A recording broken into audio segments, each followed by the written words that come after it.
Saudara-saudari yang terkasih, salam sehat, salam tetap semangat. Tuhan memberkati kita sekalian. Kita memasuki minggu Prapaskah yang ketiga.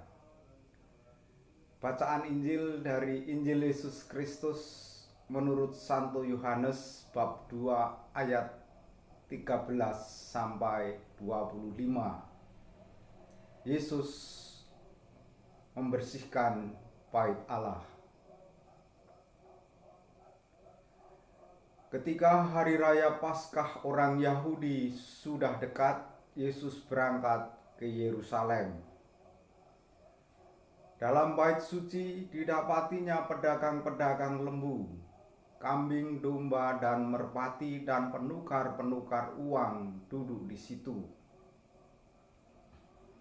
Yesus membuat cambuk dari tali lalu mengusir mereka semua dari bait suci dengan semua kambing, domba, dan lembu mereka.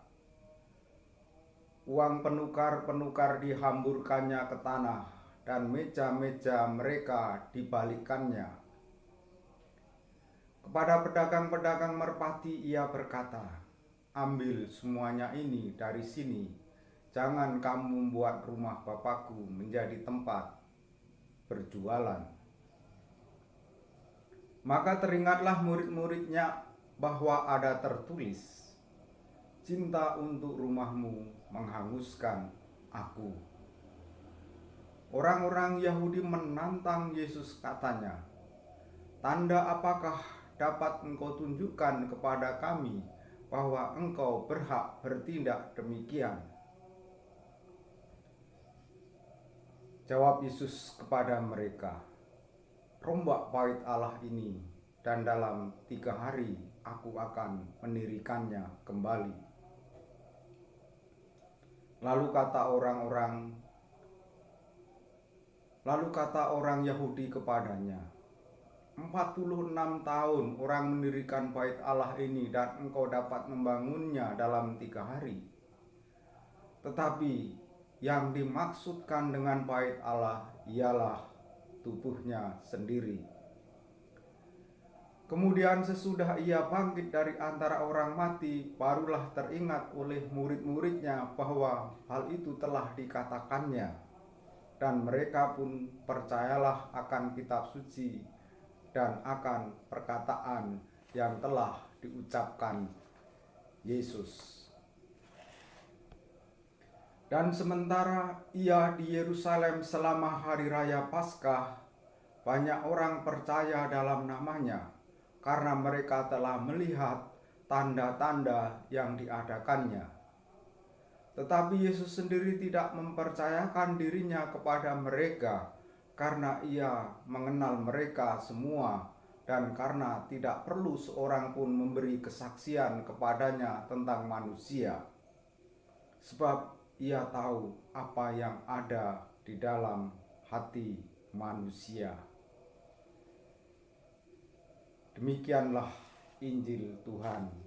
Terpujilah Kristus. Saudara-saudari yang terkasih, seperti diceritakan dalam Injil Yohanes bahwa di bait Allah terjadi transaksi jual beli. Peristiwa di bait Allah itu terjadi menjelang hari raya besar bangsa Yahudi, yaitu Paskah. Ini bukan Paskah orang Kristiani, Paskah Yahudi yang dirayakan setiap tahun sekali.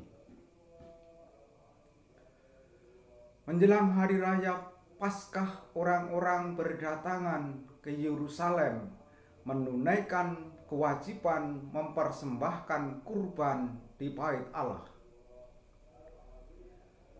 Karena alasan praktis, tidak banyak yang membawa sendiri hewan persembahan. Maklum, syarat-syarat bagi hewan yang pantas dipersembahkan tidak sembarangan. Karena itu ada layanan penjualan hewan yang memenuhi syarat-syarat untuk persembahan.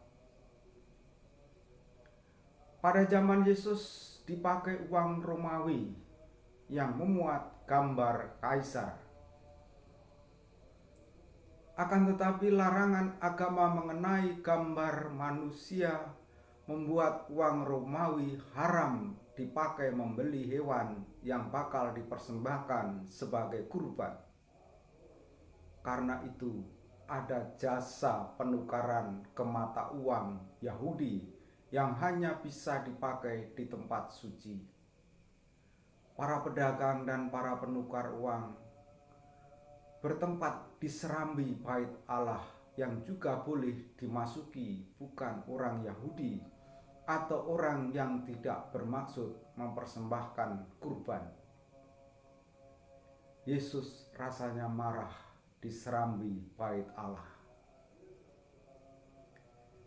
Kemarahan Yesus itu menjadi pralambang, menjadi tanda bahwa bait Allah yang sesungguhnya bukan di tempat sekarang mereka mempersembahkan kurban, tetapi bait Allah adalah dirinya. Dialah bait Allah yang hidup. Dan bait Allah itu adalah juga diri kita. Bait Allah kita harus makin dibersihkan, dijaga. Karena bait Allah kita adalah tempat bersemayamnya Roh Kudus. Bait Allah kita dibangunnya kembali dengan kebangkitannya yang tidak sesuai dengan yang suci dalam diri kita harus dibuang. Seperti contoh ahli-ahli tenung di Efesus merelakan ilmu hitam mereka, termasuk kitab-kitab wasiat mereka ketika mereka menyatakan diri percaya kepada Yesus. Lihat Kisah Para Rasul bab 19 ayat 18 sampai 19. Kadangkala kita harus mengakui bahwa bait Allah kita masih menjadi transaksi jual beli dosa. Masih ada kesombongan, masih ada iri hati, dan kehidupan keagamaan kita kadangkala tidak sehat. Mari kita menjaga bait Allah dengan mematuhi perintah Tuhan dan menjauhi larangannya. Seperti yang kita dengar dalam bacaan pertama, Kitab Keluaran bab 20 ayat 1 sampai 17 yang isinya tentang 10 perintah Allah. Jangan menyembah berhala, berbaktilah kepadaku saja, dan cintailah aku lebih dari segala sesuatu. Jangan menyebut nama Tuhan Allahmu dengan tidak hormat. Kuduskanlah hari Tuhan. Hormatilah ibu bapakmu. Jangan membunuh.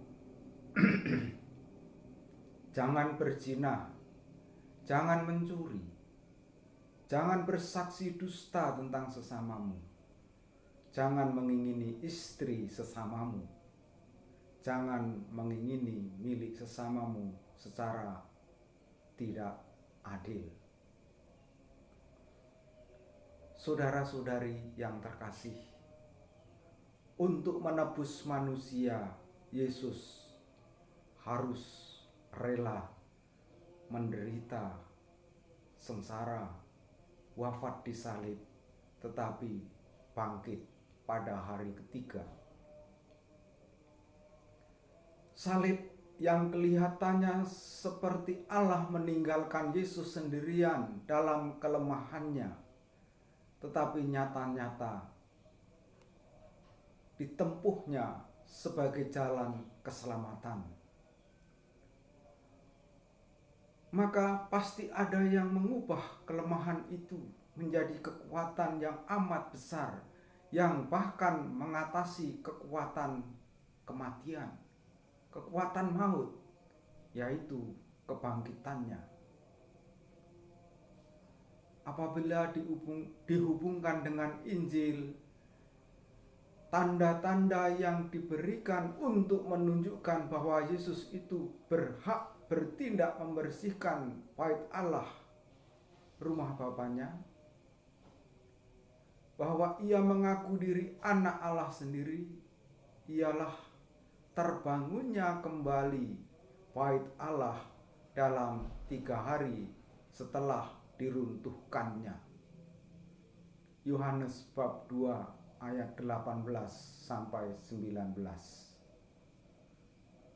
Maksudnya dijelaskan dalam Injil Yohanes bab 2 ayat 21 sampai 25. Yakni dalam diri Yesus yang mengalami salib sebagai simbol, sebagai tanda runtuhnya bait Allah dan disertai kebangkitannya, terbangunnya kembali secara utuh setelah 3 hari. Itulah kebangkitannya. Mari kita menjaga kesucian bait Allah, agar kita bisa memuliakan Allah dengan hati suci dan merasa damai, nyaman bergaul dengan sesama kita. Selamat memasuki Minggu Prapaskah yang ketiga. Tuhan memberkati kita sekalian. Amin.